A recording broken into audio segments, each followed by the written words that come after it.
The availability of fresh water often gets the spotlight here in Hawaii, but what happens at the other end of the pipe is just as important. And the local nonprofit WAI is doing the work at that other end to protect our water quality. And my friend Stu leads the charge over there. So Stu, when you talk about big picture, what do you think when it comes to fresh water and also wastewater management, our biggest issues are? Yeah, we have the most cesspools of per capita of any place in the entire country. And so as a surfer and an ocean swimmer, I realized I was swimming in, I won't say the word, but all the wastewater that comes out. We have 83,000 of them across Hawaii, discharging 52 million gallons of untreated waste every day. Because what most people don't realize is a cesspool is just a hole in the ground and it does no treatment whatsoever. And so what are the negative implications of that? Because right now we're in front of the ocean, beautiful homes behind us, but they have cesspools. And I think a lot of people don't even realize what they're standing on or near when you're next to these houses. But what are some of the impacts that these have? Yeah, so it's untreated waste. All the untreated waste that goes from your house goes into this, basically a hole in the ground. And there's no treatment provided. And because of the porous soils in Hawaii, it just goes right into the groundwater and out into the ocean and the nearshore waters. This affects our ecosystem. Most importantly, it affects our reefs. When you have all these systems going into the ground, 52 million gallons a day, we're getting some contamination that's happening. And so it's a risk that we really can't afford to take in Hawaii. And we've seen this in other places in the country, like in Suffolk County, New York. Long Island is the only other island that has more cesspools than Hawaii. They have 380,000, we have 83,000. Not something we want to be in the top 3, 4 though. Exactly.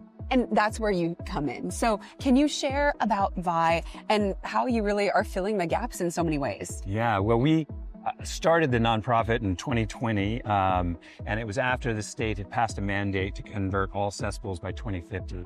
And I just realized there were no other nonprofits that were focused on this. And so that's when we created WAI, which stands for Wastewater Alternatives and Innovations.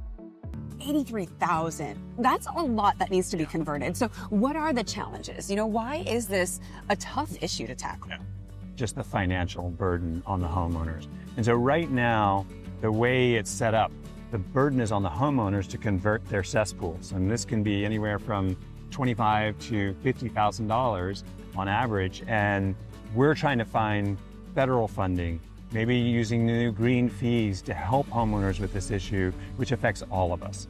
And so a lot of people think, oh, I don't have a cesspool, it's not my problem. But if you're swimming in the ocean here, any of the beaches where there's cesspools, and this area is loaded with cesspools, then it's a problem for all of us.